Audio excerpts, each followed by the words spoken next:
My brother dumped his kids on me and told me that he would take them back once they turned 18. Now, he is about to learn what consequences are. So last Friday, I'm working from home when I hear my doorbell going crazy. I open it and there's my brother Dan with his 2 kids, Lily, who's 3, and Ben, who just turned 2.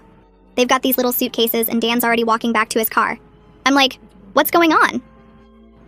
He turns around and goes, oh good, you're home. So I've been thinking, and you're 32 with no kids and that big house all to yourself. These 2 need stability and you need purpose in your life. I'll pick them up when Lily turns 18. I'm standing there thinking this is some weird joke, but he keeps talking. I already told them you're their new mommy. Their stuff is all packed.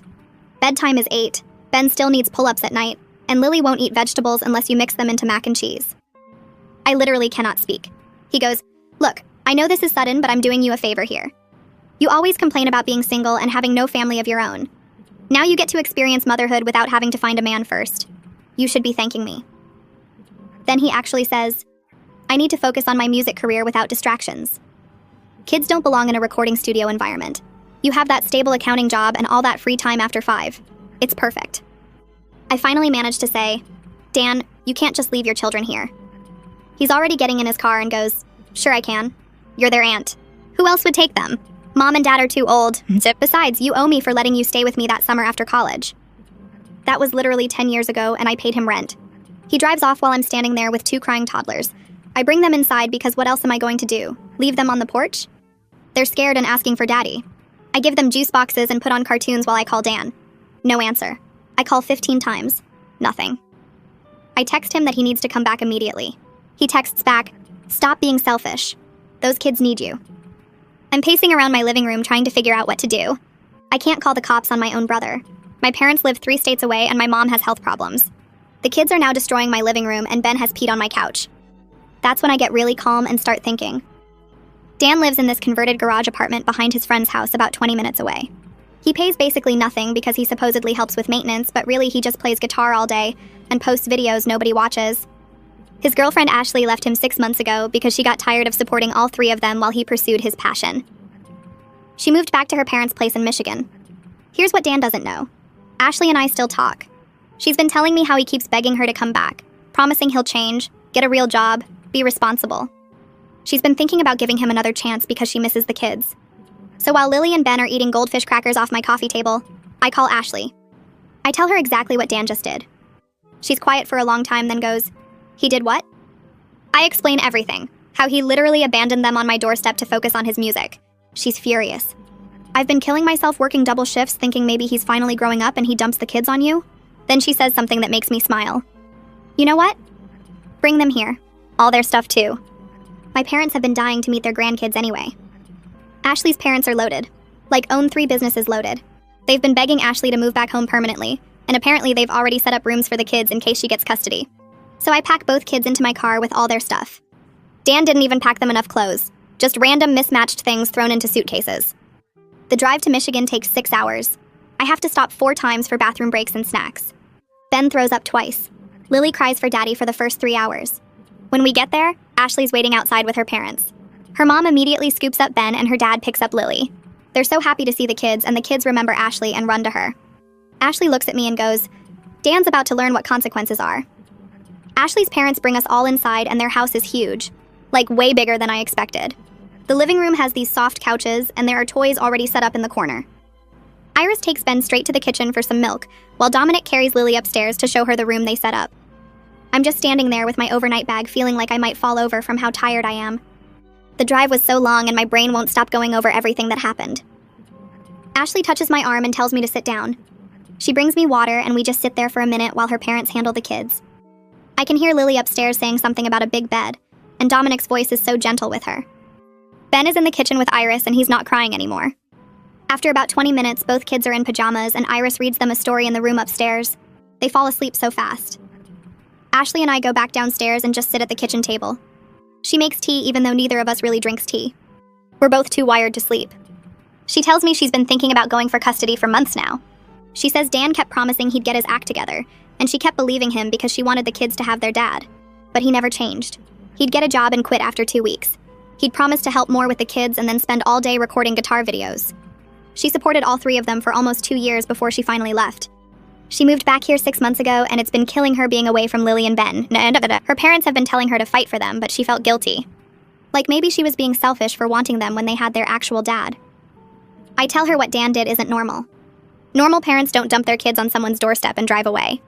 She starts crying and says she knows, but she kept hoping he'd wake up and realize what he had. Now she's done hoping. She tells me her parents already talked to a lawyer a few weeks ago just in case. They knew this was coming. We talk until almost 3 in the morning. I finally go to the guest room and pass out. The next morning, I wake up to voices downstairs and the smell of food cooking. I check my phone and it's almost 9. I never sleep that late. I go downstairs and Iris is making this huge breakfast. Eggs, bacon, pancakes, and she's got cut up fruit in little bowls. The kids are already at the table in their chairs. Lily has a plate with pancakes and I see green stuff mixed in and she's eating it. I ask what that is and Iris says it's spinach pancakes. She just blends spinach into the batter and adds a little honey. Lily is eating them without any fight. Ben has scrambled eggs with cheese and little pieces of broccoli mixed in, and he's shoveling it in his mouth. I sit down and Iris gives me a plate. Ashley comes in from the backyard where she was on the phone. She sits next to me and we all eat together. The kids are so calm. They're not whining or throwing food or hitting each other. Lily asks if they can go play outside after breakfast, and Iris says yes. Ben drinks his milk without spilling it everywhere. I'm watching them and something clicks in my head. They were always stressed at Dan's place, always on edge. I thought that was just how toddlers were because I don't have kids. But they're different here. Relaxed. They feel safe. Ashley sees me watching and she knows what I'm thinking. After breakfast, Dominic comes in from his home office. He sits down with his coffee and asks me about the drive. I tell him it was long but fine. Then he says he wants to help. He tells Ashley he'll pay for whatever lawyer she needs. He says he's been wanting to do this for months. Ashley tried to wait and see if Dan would step up on his own, but Dominic thinks that ship has sailed. He says any man who abandons his kids like that doesn't deserve them. I agree.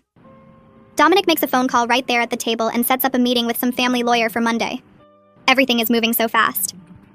Later that morning, I know I have to call Dan. I've been avoiding it, but he needs to know where his kids are. I go outside on the back porch and dial his number. He answers on the first ring. I tell him the kids are with Ashley in Michigan. He loses it. Starts screaming at me through the phone about how I kidnapped his children.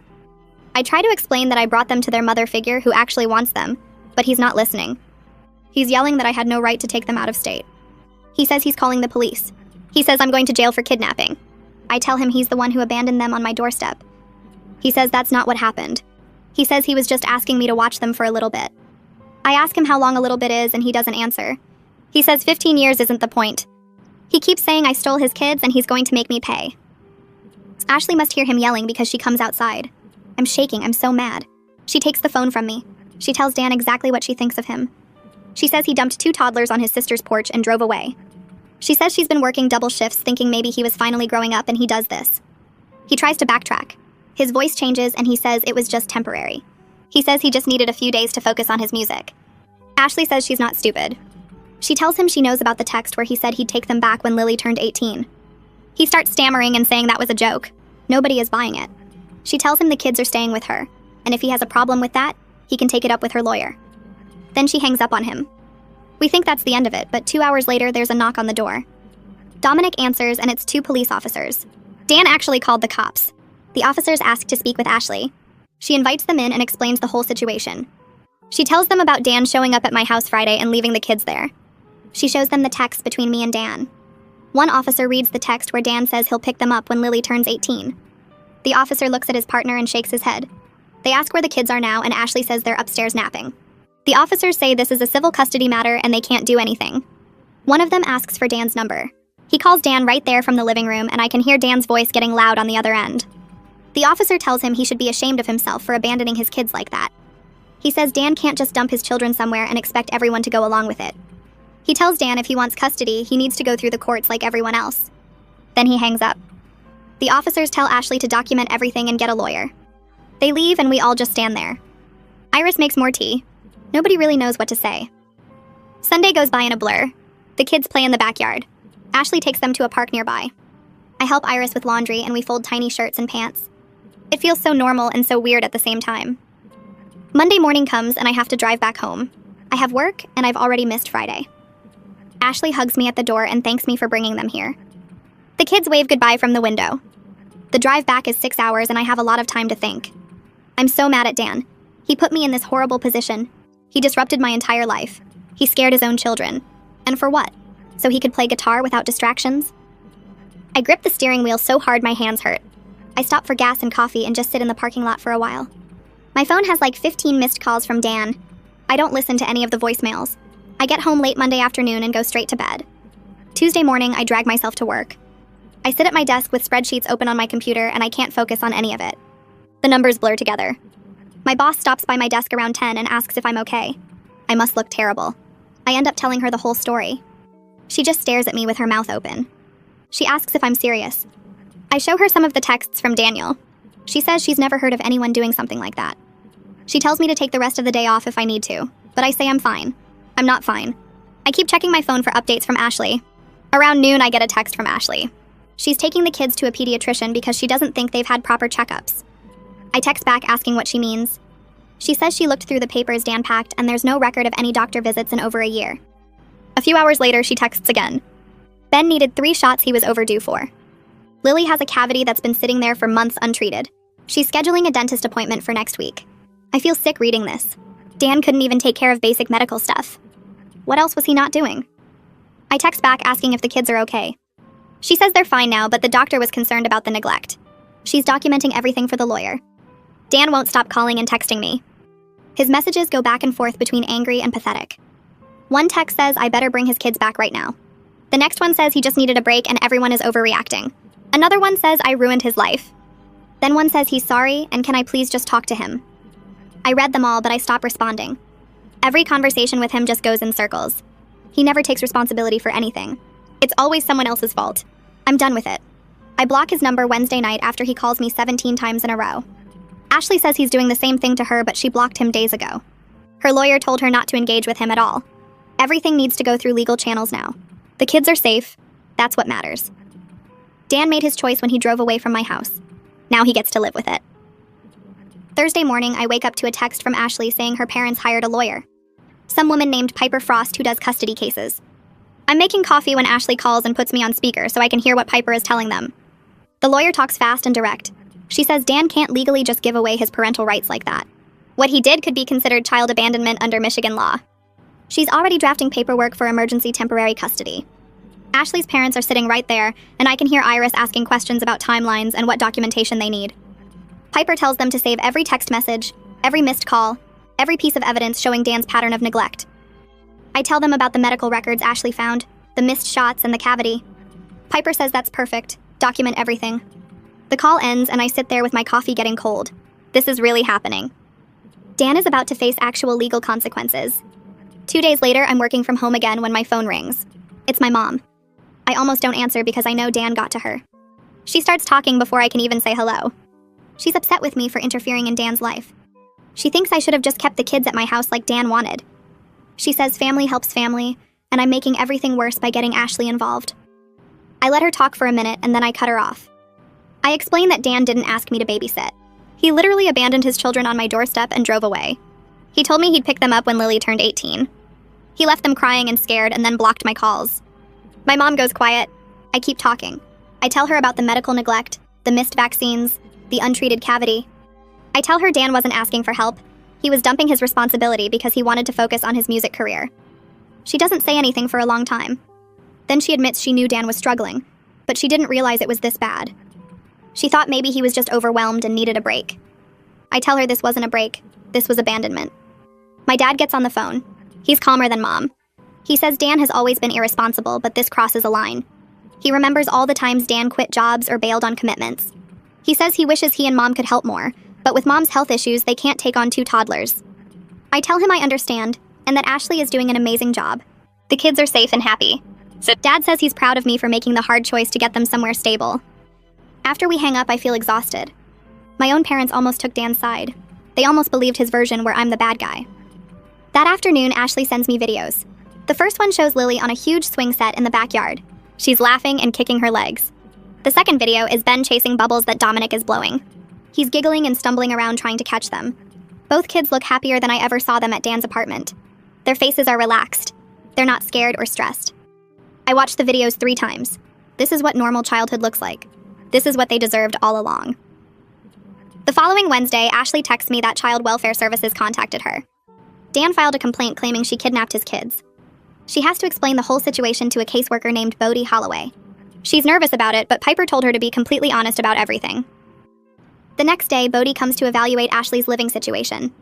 Ashley texts me updates throughout the visit. He interviews her parents. He tours the house and sees the kids' rooms. He watches Ashley interact with Lily and Ben. He asks about Dan's history, and Ashley tells him everything. The 6 months she supported everyone while Dan played guitar. The times he forgot to feed the kids. The way he'd get annoyed when they interrupted his recording sessions. Bodie takes notes on everything. Ashley says he seems professional but not cold. Like he's seen cases like this before, and he knows what real neglect looks like. At the end of the visit, he tells Ashley the kids are clearly in a stable, safe environment. He'll include that in his report. 2 days later, Dan shows up at Ashley's parents' house. Ashley calls me right after it happens, still shaking. She says Dan just appeared at the front door demanding to see his kids. Dominic was the one who answered. He stood on the porch and told Dan he could see them with supervision. Dan tried to push past him, but Dominic is a big guy and he didn't move. Dan started yelling about his rights as a father. Dominic told him he gave up those rights when he abandoned them. Dan backed down but kept shouting from the driveway. The neighbors came out to see what was happening. Eventually Dan left, but not before screaming that he'd get his kids back and everyone would be sorry. The supervised visit gets scheduled for the following Monday. Piper arranges it to happen in Ashley's parents' living room with everyone present. Ashley texts me before it starts saying she's dreading it. Afterward, she calls me and tells me everything. Dan showed up 15 minutes late. He came in and tried to hug the kids, but they stayed close to Ashley. Lily looked at him and asked why he left them. Dan didn't have a good answer.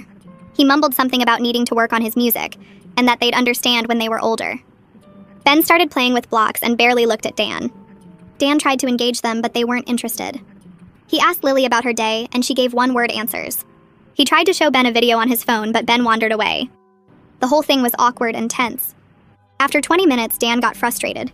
The kids were more interested in playing with Ashley than talking to him. He stood up and said he was leaving.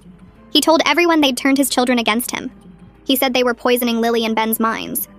Ashley's dad told him the kids weren't against him. They just felt safe without him. Dan left angry, slamming the door behind him. Ashley said the kids barely reacted to him leaving. Lily went back to her coloring book. Ben asked for a snack. It was like Dan was just some stranger who stopped by, not their father. Ashley sounded sad about it, but also relieved. She said it proved what everyone already knew. Dan couldn't handle being a parent when it required actual effort and attention.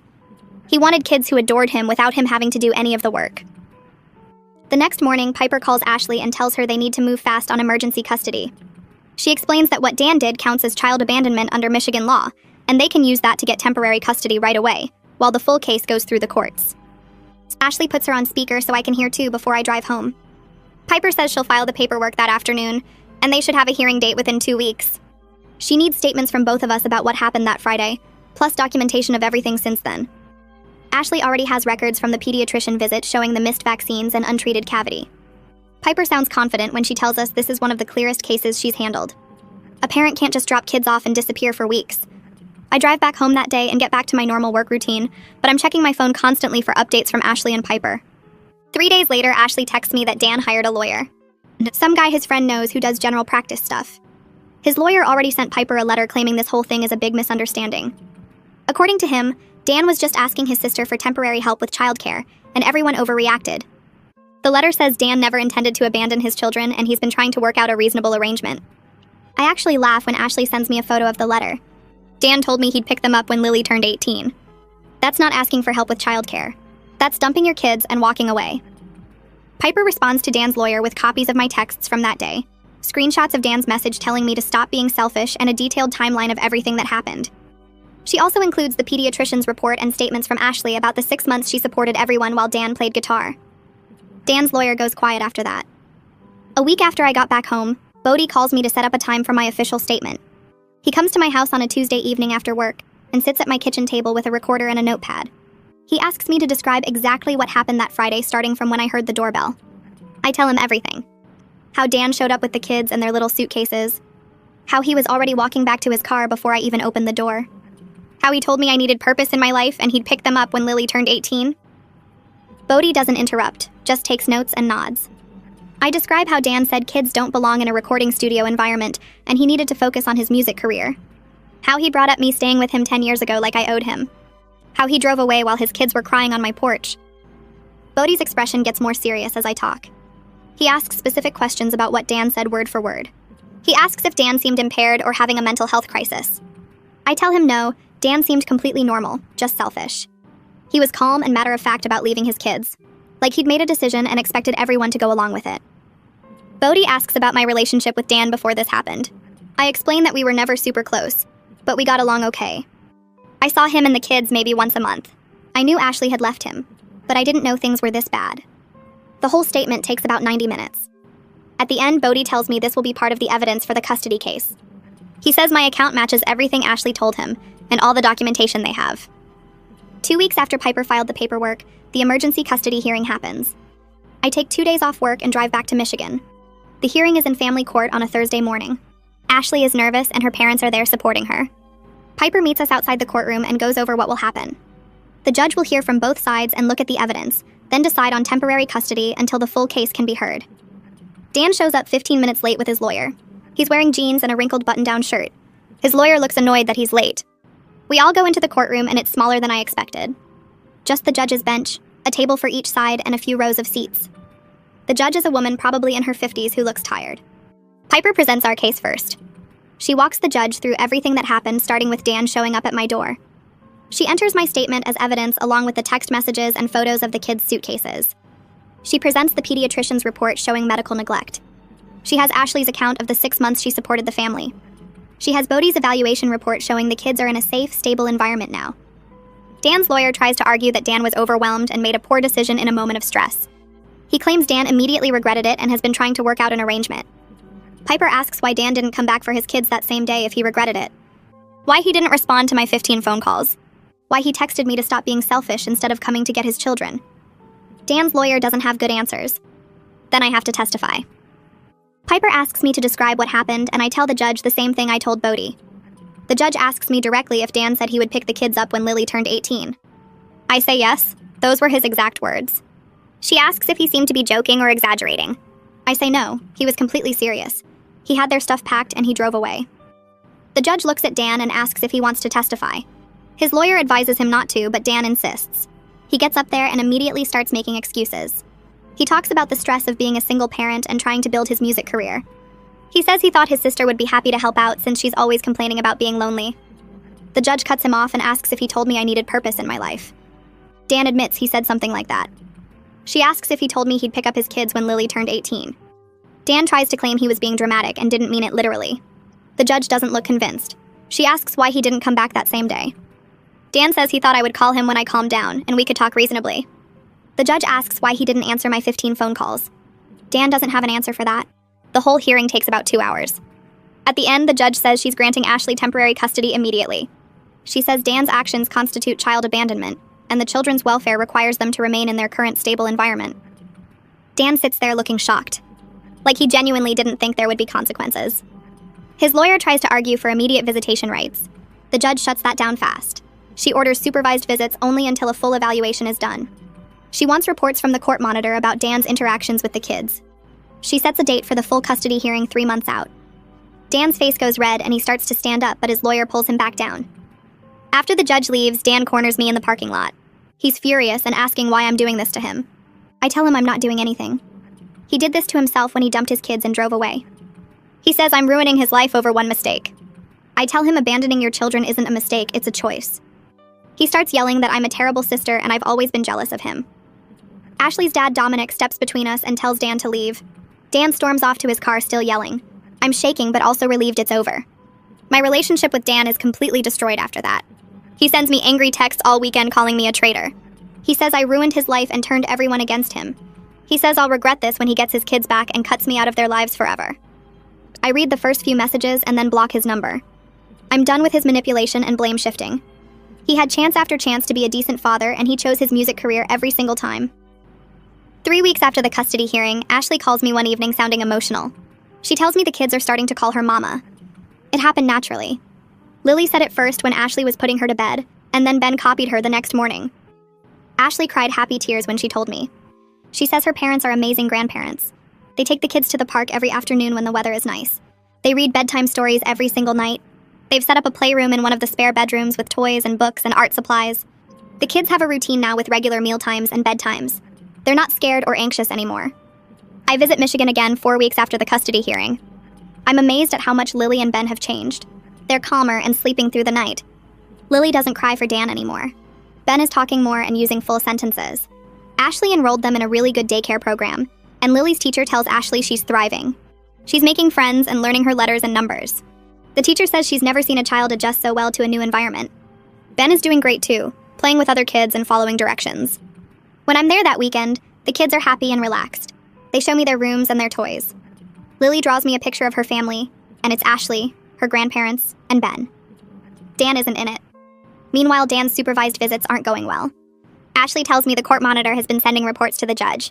Dan showed up 30 minutes late to the first visit. He spent most of the second visit on his phone scrolling through social media. At the third visit, he got irritated when Ben didn't want to sit on his lap. The monitor noted that Dan seems more interested in the kids performing affection than actually connecting with them. He asks them if they miss him and gets upset when they don't say yes. He tries to get them to say they want to come home, but they just stare at him. Lily told the monitor that she likes living with Mama Ashley now. Dan got mad and said Ashley isn't their real mom. Lily started crying and the visit had to end early. The court monitor wrote in her report that Dan shows poor emotional regulation and doesn't prioritize the children's comfort over his own needs. A week later, Bodie finishes his full evaluation and sends his report to the court. Ashley forwards me a copy and I read through all 15 pages in one sitting. It's brutal. Bodie documents everything about the medical neglect, how Ben was 6 months overdue on vaccines, and Lily had an untreated cavity that required emergency dental work. He writes about Dan's converted garage apartment with 1 bedroom for 3 people and a kitchen that barely functioned. He includes notes from the supervised visits showing Dan's complete lack of parenting skills, how he doesn't know what foods his kids like or what their bedtime routine should be. The worst part is the section about Dan's priorities where Bodie writes that Dan consistently puts his music career ahead of his children's basic needs and shows no understanding of why this is harmful. The report concludes that Dan is currently unfit to provide adequate care and recommends Ashley retain custody, with only supervised visits for Dan, until he demonstrates sustained behavioral change over at least 6 months. I read the whole thing twice, and then I forwarded it to my parents with a message saying they need to see what their son actually did. My mom calls me 3 hours later and she's crying. She apologizes for initially taking Dan's side and says she had no idea things were this bad.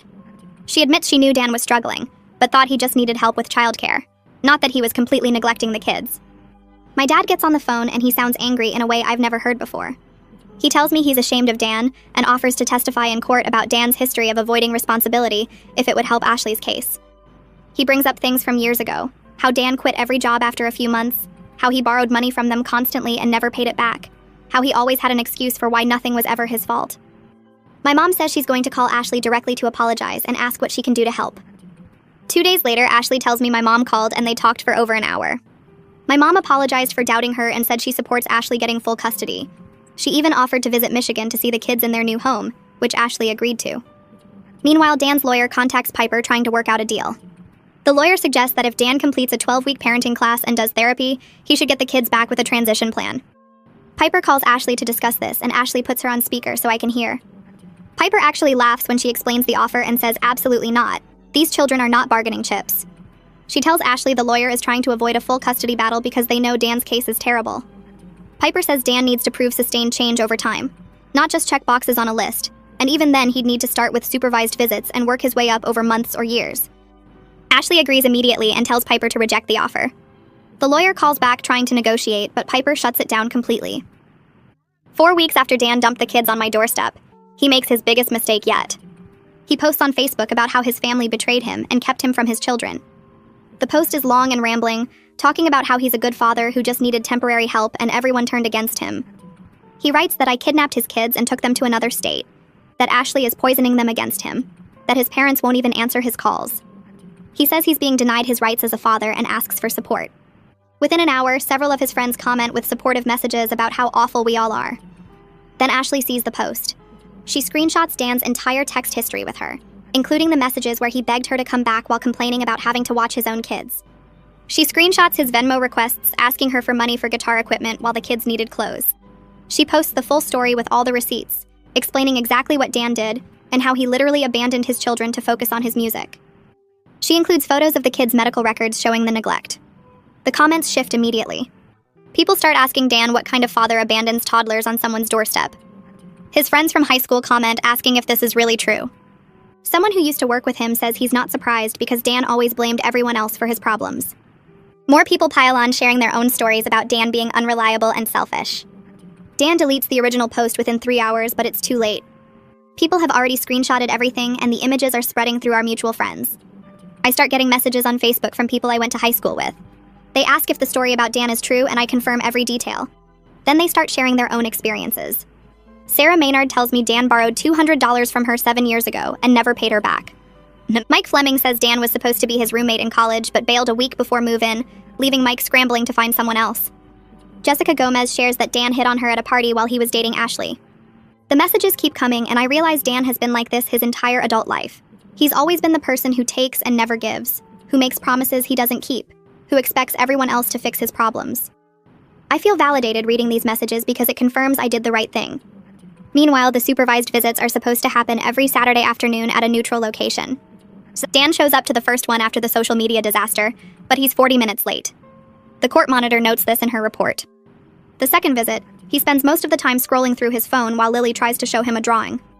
The third visit, he doesn't show up at all. He texts the monitor saying the time doesn't work with his recording schedule. The monitor documents this as another example of him prioritizing music over his children. After that, he just stops coming. The monitor tries to reschedule, but Dan says weekends are his prime creative time and he can't interrupt his process. This all goes into the official reports that will be presented to the judge. 2 months after everything started, Ashley and her parents drive to my house for a weekend visit. I'm standing on my front porch when their car pulls up and Lily jumps out running toward me. She's wearing a new purple backpack and she's so excited to show me all the pockets and zippers. Ben follows her and gives me a hug around my legs. They look completely different from those scared, crying toddlers I drove to Michigan. They're relaxed and happy and talking nonstop about their new preschool and their friends and the playground near their house. Ashley looks different too, less stressed and more confident. Her parents unload bags from the car and Iris hugs me, thanking me again for making the call that started everything. We spend Saturday at the playground near my house. Lily goes down the slide about 50 times and Ben plays in the sandbox. Ashley sits on the bench next to me and we watch the kids play. She tells me they're both sleeping through the night now and eating better. Lily's teacher says she's one of the brightest kids in her class, and Ben is starting to use full sentences. On Sunday, we make cookies in my kitchen. The kids stand on chairs next to the counter and help pour ingredients. Ben gets flour all over himself, and Lily eats half the chocolate chips before they make it into the dough. It's messy and chaotic, but in a good way. That evening, after the kids are in bed in my guest room, Ashley and I sit on my couch drinking wine. She thanks me for making the hard choice to bring them to her instead of trying to keep them myself. She says she knows it would have been easier for me to just deal with Dan and keep the kids local, but taking them to Michigan gave them the stable home they needed. I tell her I'm just glad they're okay. The next morning, they pack up to drive back to Michigan and the kids hug me goodbye.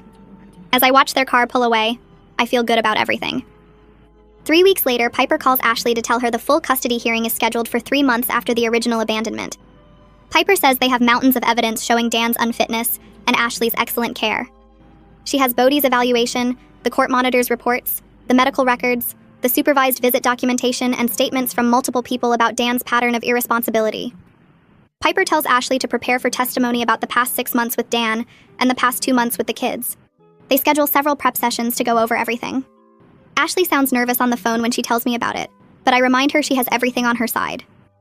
The hearing date arrives 3 weeks later, and I drive back to Michigan the night before. Ashley puts me up in her parents' guest room, and we stay up late going over everything one more time.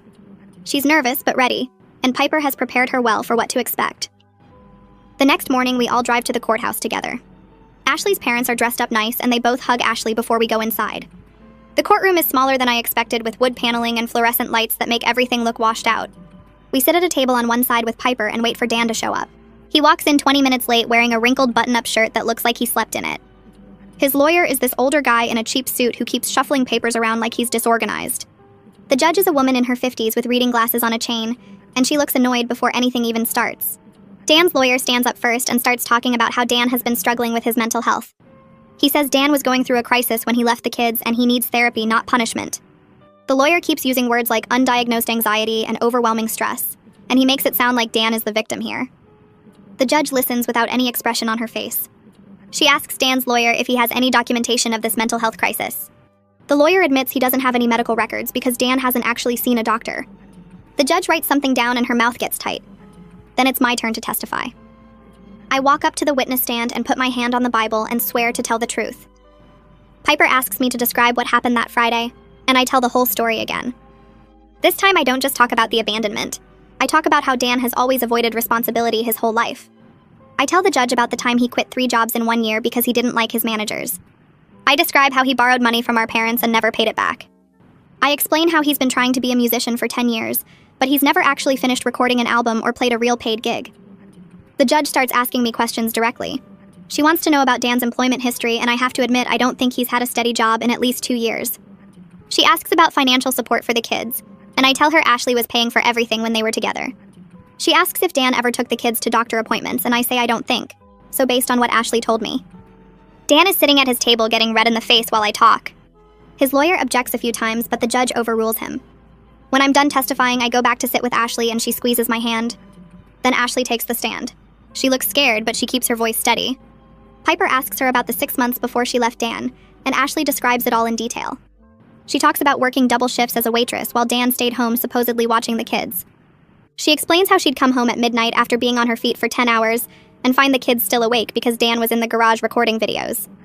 She tells the judge about finding Lily and Ben in dirty diapers because Dan got too focused on mixing his guitar tracks. She describes the morning she found an empty fridge because Dan spent the grocery money on a new microphone. Ashley starts crying when she talks about Ben asking why Daddy doesn't play with them anymore. The judge hands her a tissue box and tells her to take her time. Ashley pulls herself together and keeps going. She tells the judge about Dan's 30 followers on his music channel. She explains how he'd spend hours editing videos that got maybe 5 views. She describes begging him to get a real job and him saying she didn't believe in his dreams. By the time Ashley is done testifying, Dan looks like he wants to disappear. The judge calls a 10-minute recess and we all go out into the hallway.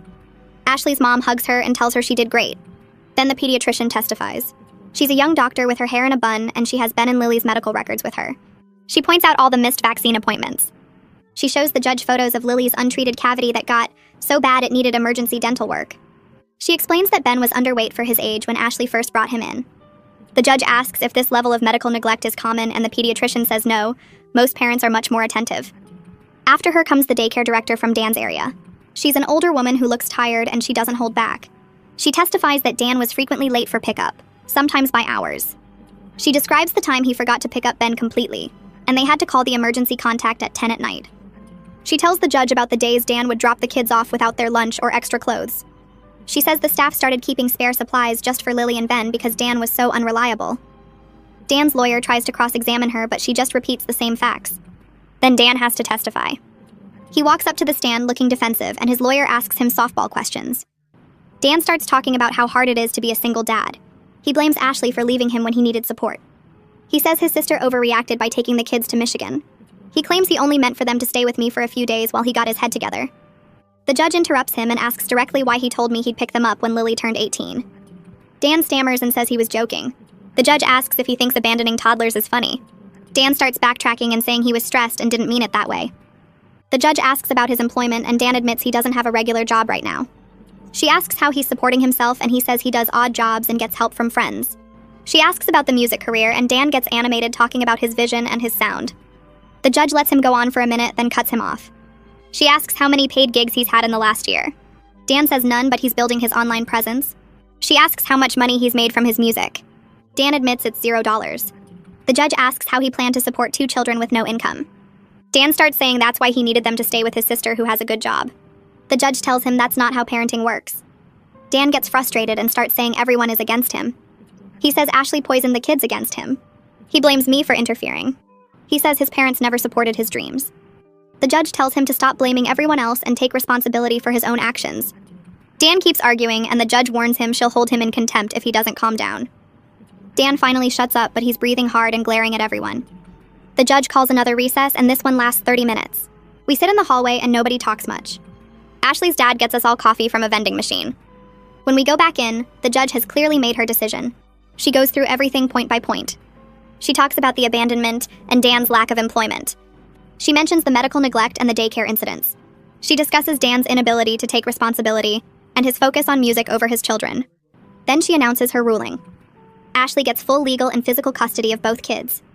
Dan can have supervised visitation, but only if he completes parenting classes and maintains steady employment for 6 months. The judge makes it clear that supervised means a professional monitor, not just a family member. She sets up a schedule for Dan to prove he's making changes before he can even request more access. Before the judge even finishes reading the order, Dan stands up and storms toward the door. His lawyer tries to stop him, but Dan shoves past and leaves the courtroom. His lawyer apologizes to the judge and says his client is having trouble accepting the consequences of his choices. The judge looks unimpressed and tells the lawyer to get his client under control. Then she signs the custody order and hands it to Piper. Ashley starts crying the second it's official. Her parents are hugging her and Iris is crying too. Dominic shakes Piper's hand and thanks her. Piper tells Ashley this was one of the clearest custody cases she's ever handled. She says Dan made it easy by being exactly who everyone said he was. We all go out for lunch after and Ashley can barely eat because she's so relieved. 3 months later, I drive to Michigan for Thanksgiving. The leaves are all gone from the trees and there's frost on the ground when I pull up to Ashley's parents' house. Before I even get out of my car, Lily comes running out the front door wearing a little sweater with a turkey on it. She jumps up and down yelling that Auntie is here. Ben follows her and he's gotten so much bigger in 3 months. They both hug me and drag me inside to show me everything. The house smells like turkey and pie and Ashley's mom is in the kitchen with an apron on. Ashley comes out of the living room and she looks completely different from that stressed person I drove to Michigan months ago. The kids are calling her mama now without any hesitation. They call Iris and Dominic grandma and grandpa and it sounds natural. We all sit down for dinner and the table is huge with so much food. Lily tells me about her preschool and how she can write her name now. Ben shows me a picture he colored of a turkey. The whole house feels like a real family home, warm and stable and full of love. After dinner, I help clean up and Ashley tells me the kids barely mention Dan anymore. She says they're sleeping through the night and eating well and their teachers say they're thriving. That evening, I call my parents to check in. My mom answers and she sounds sad. She tells me Dan didn't show up for Thanksgiving at their house. She says she cooked his favorite dishes hoping he'd come, but he never called or texted. My dad gets on the phone and he's less sympathetic. He says Dan needs to grow up and face what he's done. He tells me he's proud of how I handled everything and that Ashley is doing a great job with the kids. My mom admits she's not surprised Dan didn't show up. She says he's always run away when things get hard, and maybe this time he'll finally learn. I tell them about Lily and Ben at dinner and how happy they are. My mom cries a little, but she says she's glad they're okay. Before I hang up, my dad says those kids are better off, and sometimes the hardest thing is accepting that your own child isn't capable of being a parent. I sit in Ashley's guest room that night thinking about how everything worked out. Dan made his choice when he drove away that day. We all made ours by putting those kids first. The next morning, I wake up early and call my mom before I drive back home. She answers on the second ring and asks how Thanksgiving was. I tell her about Lily and Ben at dinner, how happy they looked, how they call Ashley Mama now without any confusion. Then I admit something that's been bothering me for weeks. I tell her I felt guilty at first, like maybe I should have tried to keep the kids myself instead of driving them to Michigan. There's silence on the other end and I think maybe the call dropped. But then my mom says she's glad I'm being honest about those feelings. She tells me I did exactly the right thing getting them to someone who was ready and able to be their parent. She says Ashley wanted those kids and had the support system to raise them properly, while I was caught completely off guard with no preparation. My mom reminds me that being a good aunt doesn't mean I had to become an instant mother, and that recognizing my limits was actually the responsible choice. I feel this weight lift off my shoulders hearing her say that. We talk for another 20 minutes about the kids and how well they're doing, and before we hang up, she tells me she's proud of how I handled everything. I pack up my stuff and say goodbye to Ashley and the kids. Lily hugs my legs and asks when I'm coming back. I tell her I'll visit again soon. 3 weeks later, Ashley calls me while I'm at work. I step outside to take the call and she sounds both nervous and excited. She tells me she's been thinking about this for a while, and she's decided to legally adopt Lily and Ben if Dan continues to be absent from their lives. I ask if she's sure and she says she's never been more certain about anything. The kids call her Mama, they're settled and happy, and Dan has shown zero interest in being their father. Ashley says her parents are completely supportive and have already updated their wills to include Lily and Ben as their grandchildren. Iris and Dominic met with their lawyer last week to make everything official on their end. I tell Ashley this is amazing news and ask what the process looks like. She explains that Piper is already working on the paperwork, and they'll need to prove Dan has abandoned his parental responsibilities. Given everything that's happened, Piper thinks they have a strong case. Ashley's voice gets emotional when she talks about making this permanent, about being their real mom legally and not just in their hearts. I tell her she already is their real mom in every way that matters. 4 months after Dan dumped the kids on my doorstep, I get a text from Piper with an update. Dan completed exactly 1 parenting class out of the 12 he was supposed to finish.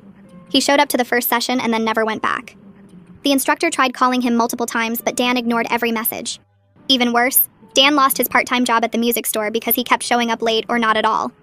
His boss gave him 3 warnings before finally firing him 2 weeks ago. Piper says this means Dan isn't meeting any of the judge's requirements for regaining custody, or even getting unsupervised visits. She's documenting everything for the adoption case. I text back asking how Ashley is handling this news. Piper says Ashley isn't surprised at all because this is exactly who Dan has always been.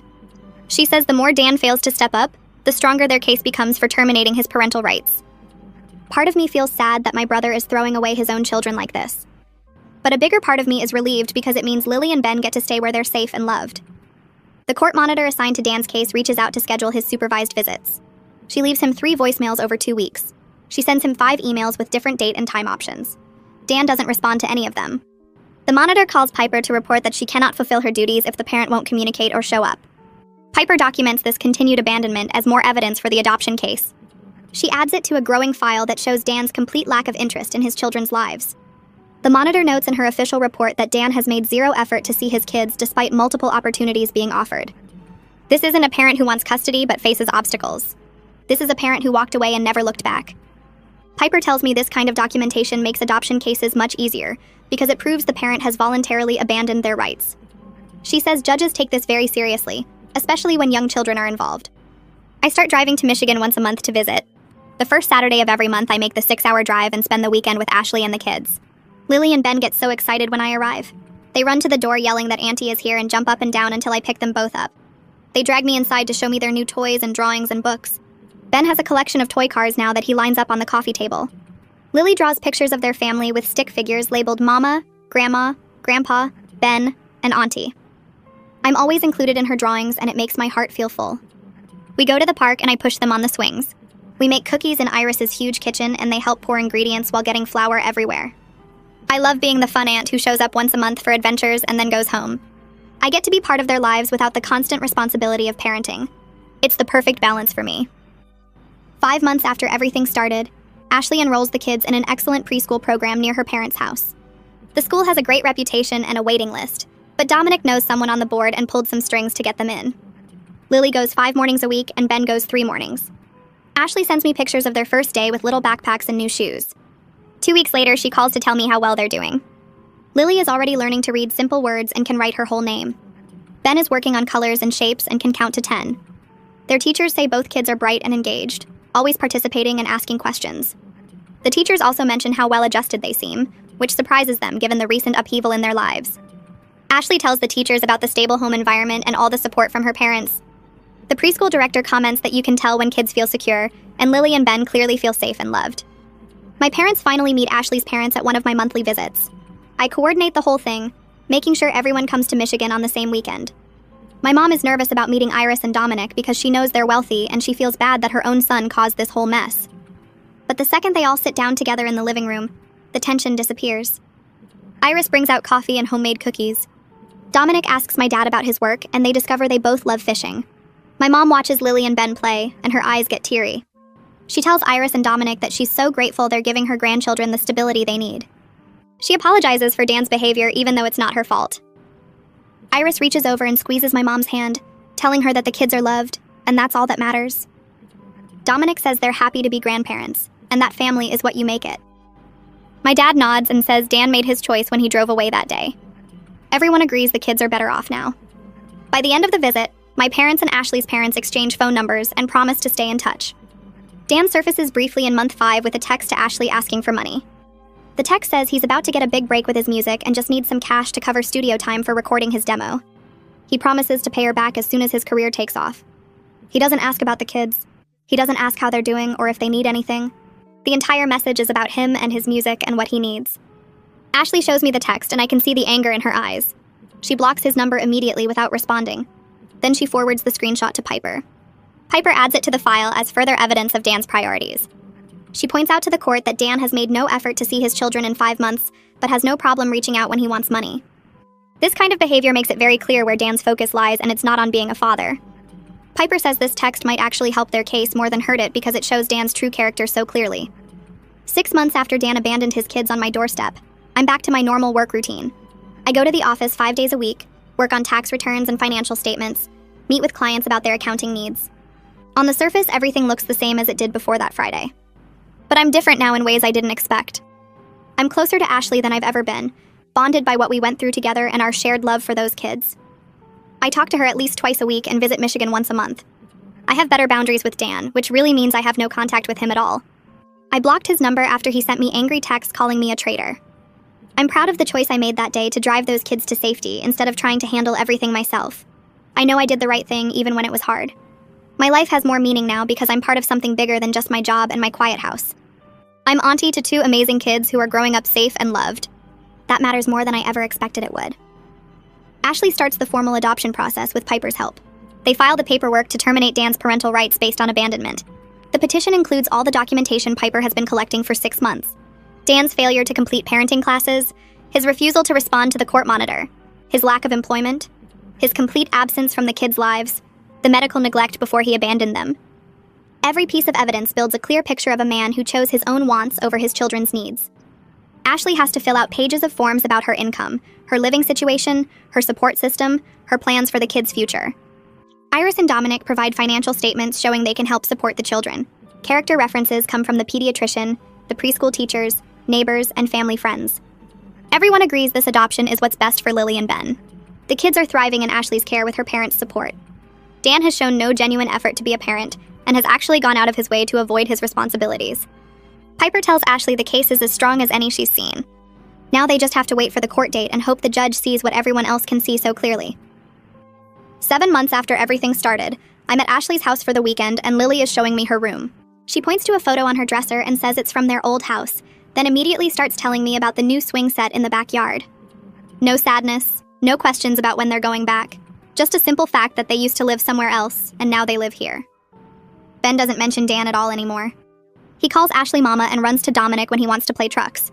The kids are just kids now, not scared toddlers asking for daddy. I watched them during dinner that night, laughing at something Iris said, fighting over who gets the last roll, completely secure in their world. Sitting there at that table, I have this moment where I understand that Dan actually gave me something by being so terrible. I got pulled into this amazing support system. I learned I could make hard choices under pressure. I found out I'm way stronger than I thought I was back when I spent my weekends alone in my big empty house. I would never thank Dan for what he did to those kids, but I can admit that my life is better now because I was forced to step up. Ashley and I are doing dishes after the kids go to bed and she brings up Christmas plans. Her parents want me to come stay for the whole week, not just Christmas Day. She tells me I'm family now, that we're bonded by what we went through together, and by our love for Lily and Ben. I realize she's right. I get invited to birthday parties and summer barbecues. I'm in the family photo albums. Iris texts me funny things the kids said. This is the close family connection I always wanted, but never had growing up. My life has this rhythm now that feels right. I work my accounting job during the week, visit Michigan once a month, video chat with the kids every few days. Lily shows me her artwork and Ben makes me watch him do somersaults. Ashley sends me updates about preschool and doctor appointments. The kids are safe and loved with everything they need. Ashley turned out to be an incredible mom with her parents backing her up. I'm the aunt who helped make it all happen, the one who drove 6 hours that first night instead of trying to handle everything alone. Dan made his choice when he drove away from my house that Friday. He picked his music over his children. We made our choice too, all of us together, and we picked those kids first. That's the difference that matters.